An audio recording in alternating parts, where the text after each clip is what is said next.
Passadas estas coisas, e apaziguado já o furor do rei Assuero, lembrou-se de Vaste, e do que ela fizera, e do que se tinha decretado contra ela. Então disseram os jovens do rei, que lhe serviam: tragam-se moças para o rei, virgens de boa aparência e formosura.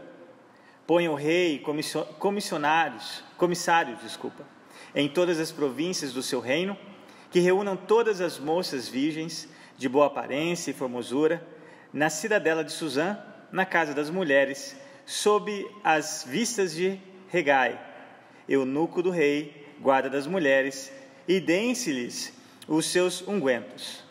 A moça que cair no agrado do rei, essa reine em lugar de Vaste. Com isto, concordou o rei, e assim se fez. Você pode se assentar. Vamos ter mais uma palavra de oração. Pai amado, que o Teu Espírito Santo venha levar os nossos pensamentos cativos à obediência a Jesus Cristo.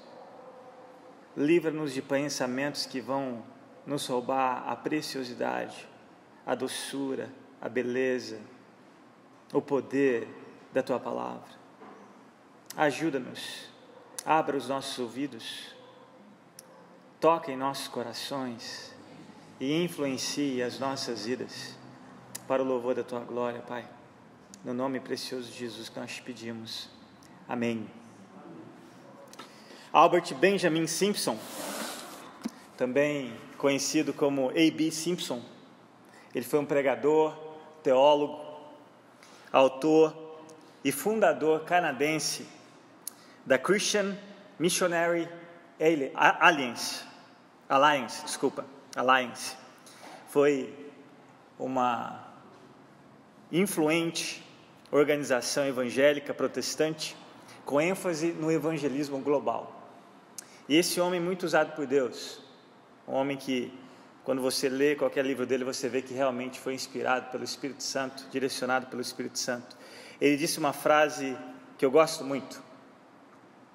Ele disse o seguinte, abre aspas: Deus está preparando seus heróis. E quando surge a oportunidade, Ele pode encaixá-los em seus lugares em um momento. E o mundo vai perguntar de onde eles vieram. Fecha aspas. Deus foi quem preparou José para aquele momento excepcional da história dos egípcios, e não só dos egípcios, mas nós vimos que ele salvou muita gente, inclusive a sua própria família. Foi Deus que separou Ezequiel, foi Deus que usou tanto Ezequiel quanto Daniel na Babilônia, foi Deus quem levantou Neemias, e nós acompanhamos versículo por versículo esse livro tão belo, tão encorajador. Foi Deus que havia levantado Neemias para fazer uma obra que só ele poderia, e Deus o criou para aquela obra específica. Foi Deus quem levantou Churchill. Se não fosse Churchill na história, eu creio que Deus levantaria outra pessoa, mas nós seríamos nazistas. Mas Deus usou Churchill num momento tão excepcional também da história. E foi Deus quem estava preparando Hadassah para ser Esther. E agora nós vamos ver nesse segundo capítulo essa mulher que Deus estava preparando para ser uma heroína, um instrumento nas mãos de Deus no momento tão necessário. E ela seria um instrumento para poupar a extinção de toda uma raça, de todo um povo, e nós vimos isso na introdução desse livro, quanto ao holocausto, que não foi o primeiro que nós vimos, nos nossos dias. Esse foi um dos holocaustos que o inimigo levantou contra o povo de Deus. E ao iniciarmos esse novo capítulo, meus irmãos, capítulo 2, eu quero que você perceba como é palpável, de novo, um livro onde você não vai ver a menção do nome de Deus, mas é impossível não vermos Deus agindo por trás dos bastidores. É impossível não vermos Deus em sua providência, orquestrando de maneira soberana, como nós cantamos no primeiro louvor. Nosso Deus é soberano. Não só soberano, Ele é atuante, porque não adianta nada você ser soberano se você não atua. Ele é as duas coisas, soberano, atuante. Esse livro é gritante para todos nós acerca desse atributo de Deus. E agora o autor, ele aproveita, nós vimos no primeiro capítulo, quando ele apresenta Xerxes, ou Assuero, dependendo da sua versão, ele mostra como era a vida na corte. Nós tivemos o privilégio de entrar nos bastidores e ver uma conversa pessoal, um desejo egoísta em relação a Vasti. Nós vemos as consequências disso quanto aos conselheiros daquele homem. Nós vimos essas 16 pessoas mencionadas no primeiro capítulo: Xerxes, Vasti, 7 eunucos, 7 conselheiros, e agora no capítulo 2, apenas Xerxes. Ele começa, trazendo a nossa memória no capítulo 2, acerca de Xerxes e Vasti, que até então seria só na memória. E durante os anos seguintes do que havia acontecido com aquela rainha, Xerxes estava travando uma guerra desastrosa contra a Grécia. Eu não sei se vocês já ouviram falar dos 300, os espartanos da Grécia. Inclusive um filme muito famoso. Foi exatamente nesse período, quando o Império Persa, invadindo a Grécia, 300 homens morrem por uma causa e atrasa aquele imenso exército, onde somente 300 homens deu muito trabalho para aquele exército persa. Embora eles morreram pela causa, no fim os persas acabaram perdendo, não só pelos 300, mas por outros soldados. Mas sem dúvidas aqueles homens cooperaram quanto a isso. E foi exatamente nesse período da história, quando ele volta fracassado, humilhado, aquele rei até então com um ego gigante, volta com o seu ego ferido de novo. Primeiro ele recebe o não da rainha, e agora ele recebe um não quanto ao desejo de conquistar mais terras, além das 127 províncias, e está esgotado. Os tesouros imperiais, tesouros pelos quais nós vimos naqueles banquetes pomposos, não é verdade? Taças de ouro e assim, por assim em diante. E agora nós lemos no primeiro verso desse segundo capítulo: passadas essas coisas, e apaziguado já o furor do rei Assuero, lembrou-se de Vasti e do que ela fizera e do que se tinha decretado. Entre o capítulo 1 e o capítulo 2 se passaram 4 anos, e aqui nós vemos um rei que já não está mais enfurecido. Aquela fúria egoísta diante da insubmissão aparente de Vasti. E agora nós vemos que o autor traz a ideia de que ele também não está mais embriagado, ele está no seu justo juízo. E alguns acreditam que ele estava arrependido do que havia feito contra Vasti. Então, depois de 4 anos, nós vemos o autor introduzindo Xerxes. Vasti havia sido desposada, e é interessante que ele coloca essa palavra: Assuero lembrou-se de Vasti e do que havia feito contra ela. E olha que interessante, um homem de um ego enorme, maior do que a própria autoridade que ele deveria ter, e nós vemos que na sua fúria, em meio à sua embriaguez, ele comete um ato de injustiça, e agora ele está amarrado na sua própria armadilha, porque aquele decreto era irrevogável, ele não poderia voltar atrás. É interessante como nós falhamos muitas vezes quando estamos indignados, enfurecidos, dominados pelo ódio, ou pelo nosso próprio ego. Fazemos coisas que depois são irremediáveis. E aqui nós vemos um rei experimentando o amargo desse arrependimento, ou melhor dizendo, um remorso. E diante disso nós lemos que novamente aparecem alguns conselheiros que entram em cena. Olha comigo o verso 2. Então disseram os príncipes, ou os jovens, ou os conselheiros, dependendo da sua versão. Na minha seria: disseram os jovens do rei que lhe serviam: tragam-se moças para o rei, virgens de boa aparência e formosura. Põe o rei comissários em todas as províncias do seu reino, que reúna todas as moças virgens de boa aparência e formosura, na cidadela de Suzã, na casa das mulheres, sobre a vista de Hegai, eunuco do rei, guarda das mulheres, e dêem-se-lhes os seus ungüentos. Eu não sei se você percebeu, mas aqui é uma sugestão muito parecida com o que a gente conhece nos dias de hoje, nos concursos de beleza, nas competições onde nós temos a Miss Goiás, a Miss Minas Gerais, ou quando é universal nós temos a Miss Universo, ou a Miss Brasil quando é nacional. Interessante que isso não é novo, aqui nós vemos algo parecido, e aqui o texto enfatiza formosura 2 vezes. E daqui a pouco nós vamos ver algo mais profundo do que simplesmente formosura. E é interessante que aqui, meus irmãos, não se tratava da Miss Persa. Não se tratava da Miss Persa, pois não era uma competição. Sem contar que essas jovens também não tinham opção de participar ou não daquele concurso, entre aspas, de beleza. Se não era uma competição, então não era um concurso. Elas tinham que obedecer, elas estavam sob o império, sobre as leis imperiais, elas não tinham opção. Elas não estavam em uma república. A famosa frase, né, feminista, meu corpo, minhas regras, aqui não cabia. Elas não tinham domínio sobre o seu próprio corpo, muito menos suas próprias regras. De todas as 127 províncias, era necessário comissários que agrupassem moças belas, formosas, virgens, para serem enviadas para a capital, para Suzã. E de todas as 127 províncias, imaginem quantas meninas seriam tiradas dos seus pais, quantas jovens com sonhos interrompidos. E interessante que um pastor, ele faz um comentário muito pessoal, ele diz o seguinte: eu me pergunto quantas garotas bonitas se esconderam quando os oficiais do rei apareceram para sequestrá-las. Mães e pais inconsoláveis, sem dúvida, mentiram para os oficiais e negavam que tivessem filhas virgens.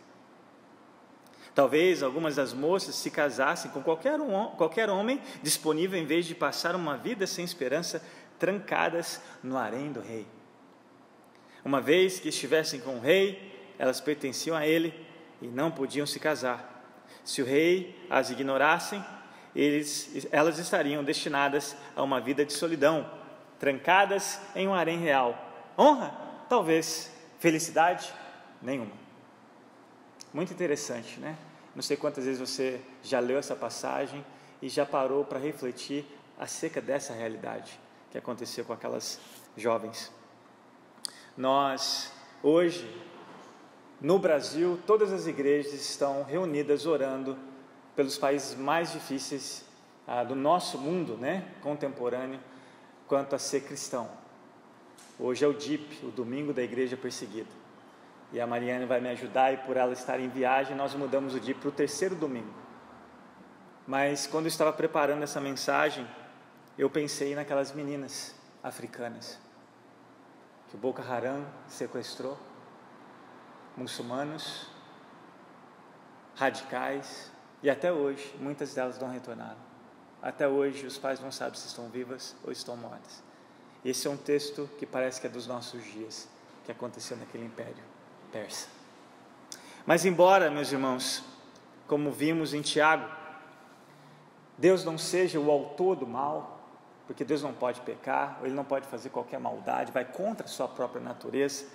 Olha a providência de Deus, de novo, usando até mesmo a maldade do coração de um rei ou dos seus conselheiros, para que os seus propósitos de fato sejam cumpridos. E eu quero destacar um detalhe para você aqui, que nós, pastores, temos o privilégio de fazer o que você não tem, que é aprofundar nos textos e ler o quanto a gente puder. E é interessante que tem um detalhe aqui. Segundo os historiadores, havia 7 famílias nobres nesse período, onde só dessas famílias poderia sair qualquer princesa que se tornaria rainha para Xerxes ou Assuero. Olha que interessante, um conselho que vai contra a norma ou a regra de quem seria, para que acontecesse o quê? Hadassa estivesse entre milhares de jovens, virgens, belas e formosas, para que ela pudesse ser escolhida. Hadassa não tinha sangue nobre, pelo contrário, ela é judia, e até então nós vamos ver que ela nem menciona isso, num tempo oportuno ela vai fazer isso, mas até então o rei não sabia, e aquele comissário responsável pelo grupo dela também não sabia. Mas olha que interessante, não se escolhia princesas para se tornar, ou substituir Vashti, que não fosse daquelas 7 famílias persas. E aqui de novo vem um conselho. Nós não sabemos as motivações, é lógico que não são motivações que agradem a Deus. Aqui nós vemos que eles olham para um rei solitário, arrependido. Não, vamos resolver com isso, vamos aumentar o número de mulheres do harém do rei, como se isso fosse solucionar o problema. Mas olha que interessante, de novo Deus por trás de tudo, orquestrando, como diz em Provérbio, o coração do rei é como um curso de um rio. Deus leva à medida ou aonde Ele quiser, para cumprir os seus próprios propósitos, usando até mesmo a maldade do coração dessas pessoas. E aí nós vemos um detalhe também interessante, que no verso 4 vai dizer, antes, vamos ler aí o verso, eu quero ler para vocês, quanto à soberania de Deus, lá em Daniel capítulo 4, verso 35, diz assim: todos os povos da terra são como nada diante dele. Nada diante dele. Ele age como lhe agrada com os exércitos dos céus e com os habitantes da terra. Ninguém é capaz de resistir à sua mão, nem lhe dizer o que fizeste. Detalhe, quem está dizendo isso? Nabucodonosor, outro imperador, que aprendeu pelas duras penas reconhecer que só Deus é Deus. Ele teve que comer capim, literalmente, para aprender que Deus é Deus. E ele declara, na minha opinião, uma das declarações mais belas de toda a Bíblia em relação à soberania de Deus, Daniel 4,35. Quem dera Xerxes, Assuero e companhia limitada, é Deus fazendo aquilo que lhe agrada. E aí nós vemos outro detalhe que eu estava dizendo anteriormente, no verso 4, diz assim, qual que era o critério então? Já que não era das 7 famílias nobres, qual que era o critério? Já que a gente vai juntar todas as 127, eu não sei, o texto não fala, mas eu fico imaginando quanto tempo isso levou. Não tinha avião na época. Imagine, não tinha rodovias, não tinha ferrovias. Imagina o tempo para juntar todas essas meninas. Lembrando ali daquele que a gente viu, né? O espaço, desde o norte, do sul da África, do norte ali do Paquistão, aquela área toda, lembrando que tem um córrego ali, né? Um oceano que dividia. Imagine quanto tempo levou, os recursos para fazer isso. Mas olha o verso 4, qual que era o requisito? Quem que seria a vencedora depois de um tratamento de beleza que nós vamos ver que durou meses?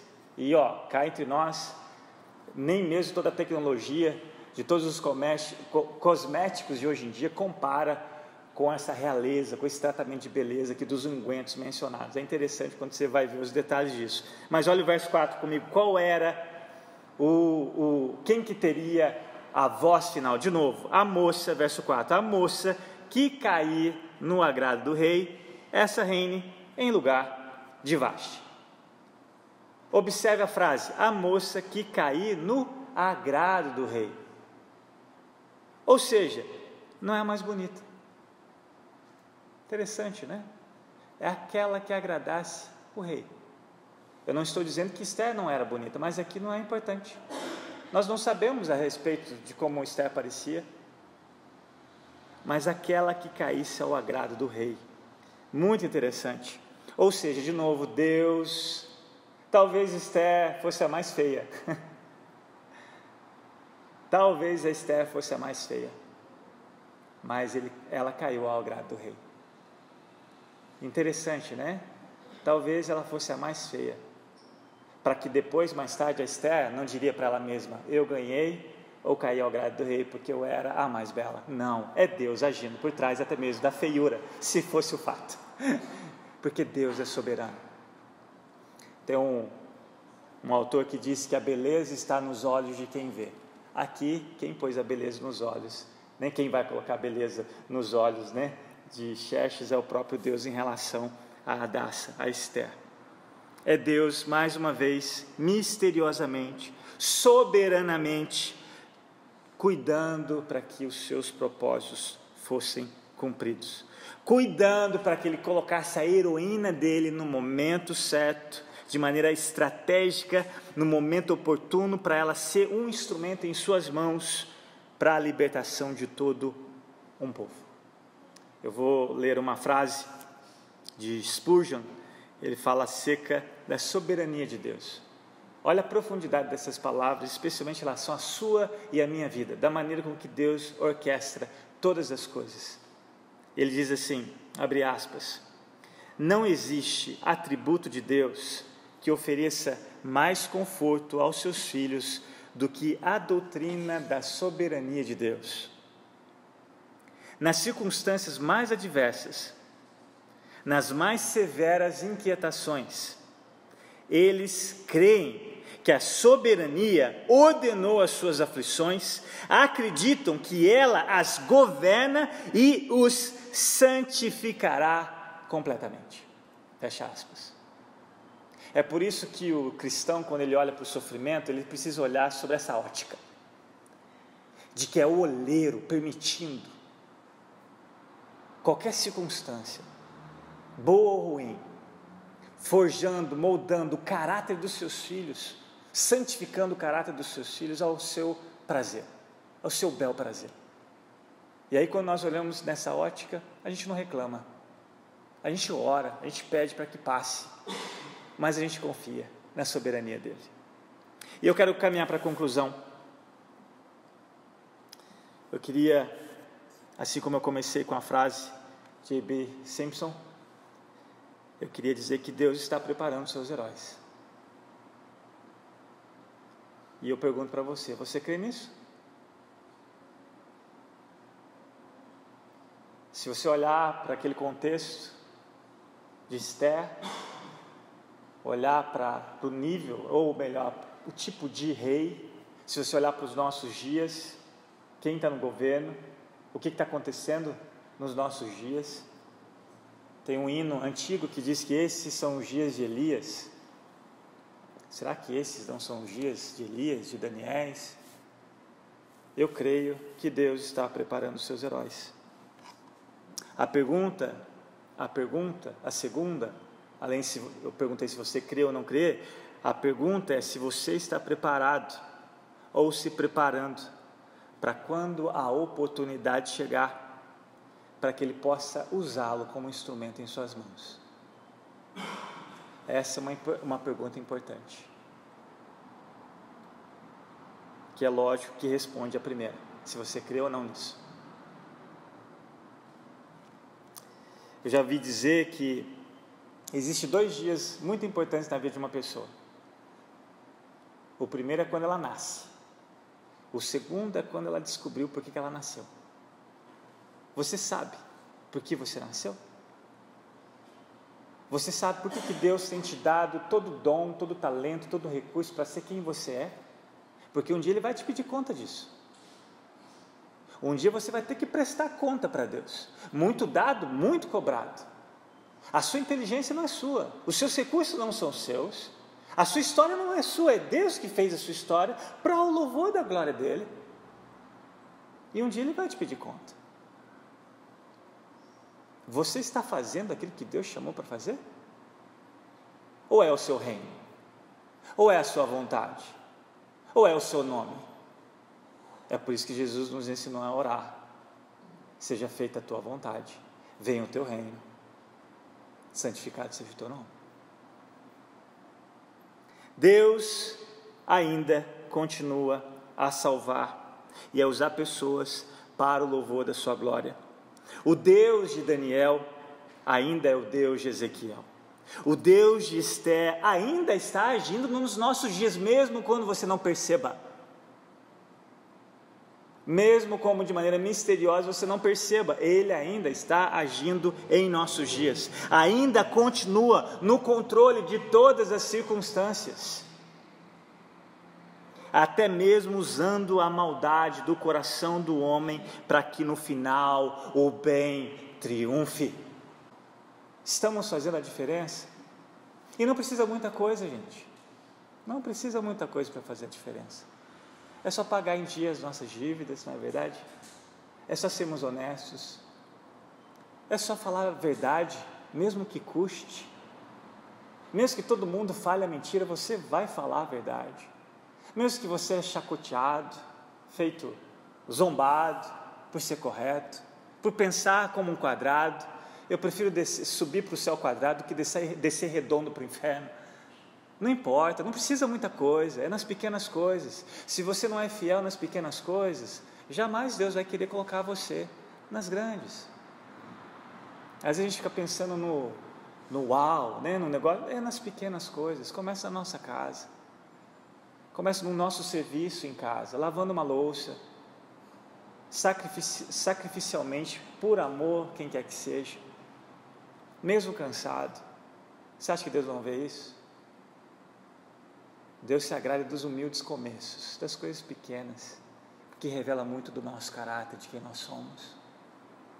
E é essas coisas que nos livra de não sermos que Ele não quer que sejamos nas grandes. Não precisa de muita coisa. E aqui eu quero dizer que não foi isso que aconteceu com o próprio Filho de Deus.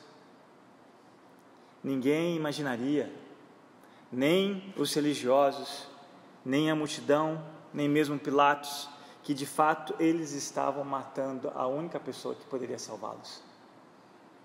Ninguém dava nada para Jesus. Era um bastardo, né? Um filho sem pai. A sua própria família achava que ele estava doido, perdeu o juízo. Os religiosos na época ficaram de cabelo em pé quando ele falava coisas que pareciam ser hereges, mas não eram. Ninguém jamais imaginaria que aquele seria o herói dos heróis. Imagine, é por isso que Paulo vai dizer, ó profundidade da sabedoria de Deus. Eles estavam matando o único Salvador, e eles achavam que estavam no controle, eles achavam que estavam dominando, mas não, de novo, eles estavam simplesmente no palco do teatro de Deus, dos bastidores, fazendo exatamente aquilo que Ele havia estabelecido antes de tudo ter sido criado. Você já se perguntou o que Jesus, isso é algo que me instiga, mas o que Jesus estava fazendo durante 30 anos? O ministério público dele foi depois de ser batizado por João Batista. Ele já tinha a idade adulta, segundo a cultura, de 30 anos, para ele iniciar o seu ministério público. Mas você já se perguntou o que Jesus estava fazendo durante 30 anos? A Grazi mencionou de jovens presos durante 36 anos. As pessoas sabiam onde esses jovens estavam presos, eles não tinham o que fazer, muita coisa que fazer. Agora Jesus estava livre durante 30 anos. Nós não temos nenhum registro. Nenhum registro. O primeiro milagre de Jesus foi lá, no casamento, em Caná da Galileia, onde Ele transformou água em vinho.